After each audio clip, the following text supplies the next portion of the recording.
everybody, to the Choking Hazard podcast. I am your co-host, Michael Briers, and this is Aaron Gall. Before we get started, don't forget to like and subscribe to the Choking Hazard podcast page. All right, so today we're talking about the biggest UFC fight that's going to be coming up on the calendar so far that's been announced. It is Dustin Poirier and Conor McGregor 2.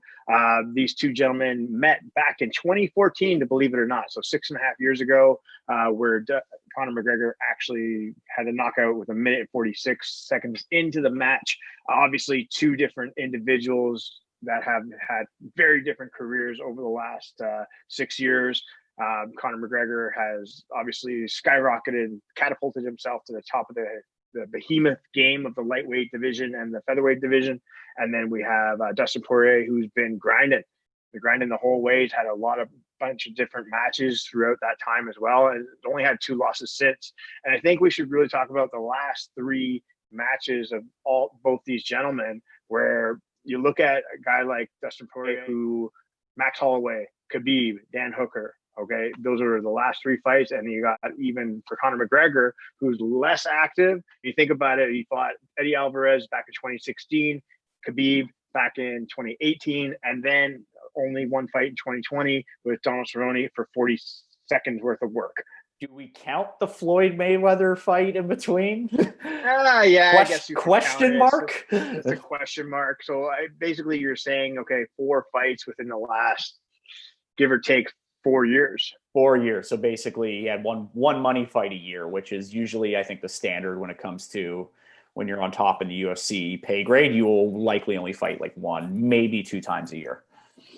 Yeah. So, like, when you look at a guy like Dustin Poirier, what stands out, and why would you say, okay, he's got a good opportunity to take this fight?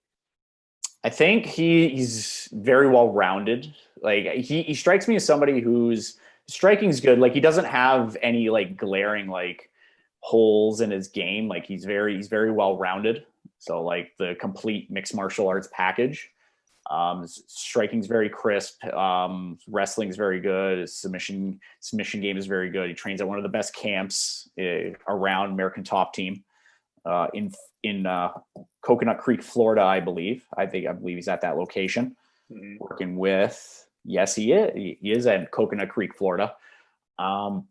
He very well-rounded game, as I said, but he also he doesn't have like any like big strengths. Like Conor, like you know what he's gonna do. Like he's very rangy. He knows his timing and his range. He's very quick. He's able to strike first, strike hard, as Cobra Kai says. He's able to land without being hit a lot. He's very good at using his range.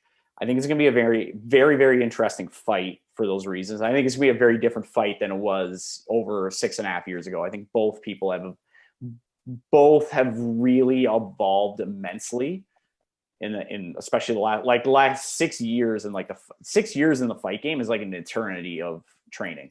So like the amount of skills that these two have developed over time. I know Conor's working on his jiu-jitsu game with Dylan Danis, training with him regularly, and Dustin Poirier is at American Top Team training with Jorge Masvidal and a lot of other world-class guys, probably getting ready for this as we speak. So I think it's going to be a really, really interesting fight. Aaron, what are your thoughts? How would you break this down? I would break it down whereas, like, again, like as we said, Justin Gaethje, Eddie Alvarez, Max Holloway, Khabib, Dan Hooker, all 6 fights right there. Great competition, no stud. Like, every guy there is a stud, right? And again, Dustin Poirier, submission, Pettis.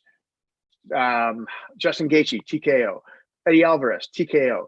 Went the distance with Max Holloway, one of the best strikers in the game at the time, right? And he was fighting for the lightweight because I think Max Holloway was pumping up, going for that from the 145, and was going to try and unify the belts because it was that what was it, the interim lightweight championship at the time? Interim lightweight championship, I believe. So I mean, like, he took him the distance, but he just beat Max Holloway up the entire time. And again, you look at the loss is only to Khabib. Right. And then he got back right on the train right in June and went 5 rounds with Dan Hooker. Right. And a really good fight. And I remember that fight. That was a really good, great display. He was on. He controlled most of that fight the entire time. So I think when you look at it, like we know, like you said, we know what Conor's going to do. He's a magician when it comes to striking. We know he's going to try and keep it on the feet. He's going to be elusive. He's going to use his range. He's going to do what he wants to do. And again, the range is a big thing because Dustin Poirier is, again, I'm going to say centimeters. He's 6 centimeters, which is going to be about 2 inches, basically, as far as a reach disadvantage. Good math, Aaron, by the way. But it's a good 2.5 inches. So he's going to be the longer fighter. He's going to be, Poirier's going to have to be able to get inside. Now, that's a tall ask for somebody to try to get inside on somebody like that. It is. I mean, like, I don't see Dustin Poirier trying to take this fight to the ground at all. I don't see it being kind of do the Khabib structure where, okay, what Khabib's going to do. He's going to take you down. He's going to grind you. He's going to do that. I do not see that happening. I see a guy like Dustin trying to fight a smart fight, but he's going to want to keep it standing. He's going to want to get some form of redemption, and he's obviously going to be looking for whether a TKO, the knockout, or a submission if it's available, if it becomes available. I think it's an interesting take. I would say maybe Poirier takes a page out of Khabib's playbook, and he does a lot of, grappling against the cage, kind of like wear Conor down because, I think it's no secret by now. Conor's the most deadly in the first, I would say, 2 rounds of a fight. Because we've seen after that where he gets into later rounds, as he'll start to fatigue, he'll start to slow down. Yeah. He's very fast twitch. He's very explosive. You can only use that for so long, though. So in a 25-minute, 5-round, 5-minute fight, those later rounds, he's not going to be as effective or as explosive when it comes to his punches, his kicks, and looking to finish. So I think if Conor's going to finish, I think it's going to be within probably the first 2 rounds. And I think what Poirier needs to do, he needs to make it a war. He needs to make it a 5-round fight, similar to like when Conor fought like Nate Diaz, for example. Drag it into late rounds, or what like Khabib did with Conor as well. He needs to take it into later rounds. He needs to wear him down. He needs to grind him down. And then that's where he has an opportunity to finish maybe in the 4th or the 5th round, possibly with a submission. It's possible, but you know what? Like, if you've seen the footage of Conor right now, the guy is a beast. He looks jacked. He got the shaved head. He's coming in to prove something. He's representing your Republic of Ireland. But that's what I'm saying. Like, this is a very motivated Conor McGregor right now, because I think he knows where he's like, okay, right now Khabib's not in my way. That title's mine. I can take it.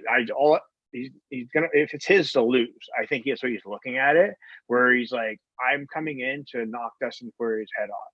And I think when we look at the power of Conor, is Dustin going to be able to take it to round 3, round 4, round 5, and receiving that much damage if Conor plays the smart game, keeping it to the outside, jumping in and out, hitting him with the shots that he needs to hit him with, switching stances into his southpaw, then going into orthodox. Like, that's what I want to see. And I want to see, again, I would love to see a fight that's going to last 2 rounds.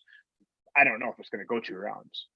I don't know if it will either. This is going to be, it's really interesting because I can see this fight going 2 ways. I think if Conor's going to win, he's probably going to finish within the first 2 rounds. So the first or the second round, he's either going to catch him with a clean shot and he's going to put him away, kind of like in the first fight. So it can go very similar to that. Or I can see Dustin Poirier, weathering like the first round or 2, like, maybe he takes a little bit of damage, but he's okay. He brings it into later rounds and he starts to push the pace as Conor slows down. Yeah.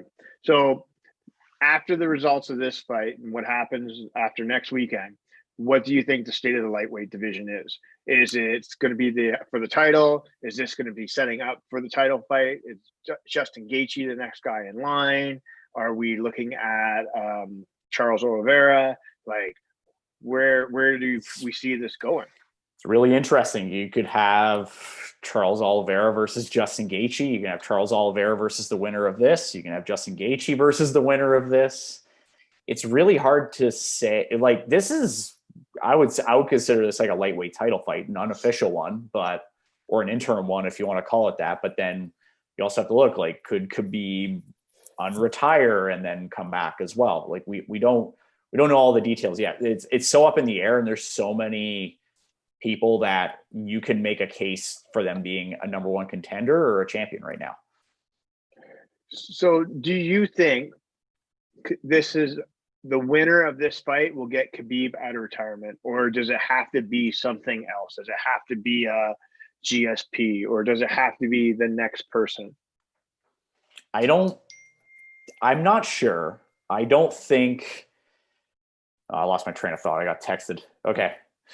Going back. Shut up. Leave this in. What are you smiling at? I'm just laughing. I just want you to get your train of thought back. I think we're gonna have to reiterate the question. So it's like, okay, so you're asking about is it like another super fight after this? Like, is there? No. My question is, so the winner of this fight, is that going to get Khabib up to go, okay, I want to fight the winner of this fight, or is only a GSP fight or another super fight on the table that will bring Khabib back if Khabib is going to come back?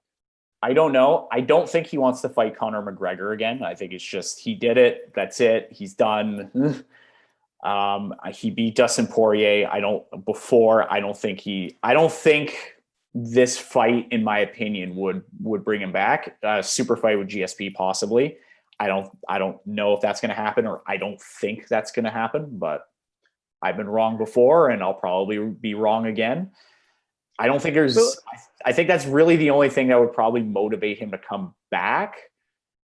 I think it also comes down to, mentally, like where he's at. Is he just completely done fighting? And some people, most people retire too late. They'll retire after a few losses. They're maybe not the same fighter. They're getting, they're accumulating too many miles, I guess you can say, taking too many shots to the head. But like, there's not a lot of people that retire early and retire at their prime, where you could say Khabib's easily in his prime right now. It would be a shame if we don't see him fight again. But at the same time, do you want to see him at 40 getting potentially beaten down by like the next great, lightweight or welterweight that's coming up?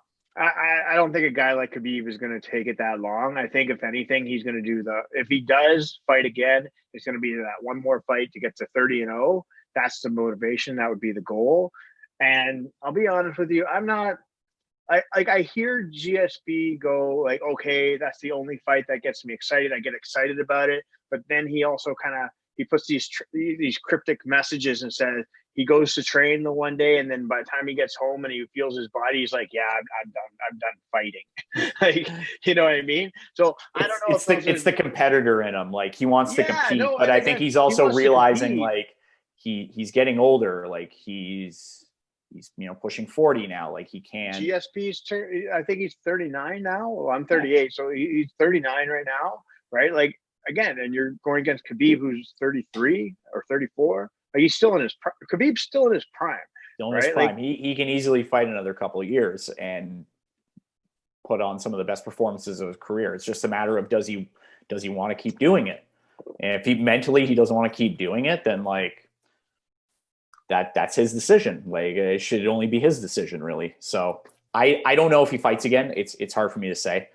But with that said, like I would consider this fight going into this coming Saturday probably either you want to call it a lightweight title fight or a lightweight title eliminator, whatever you want to call it.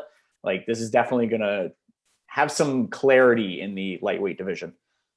Yeah, I definitely think so. It's definitely going to be an exciting fight. I'm excited about the fight.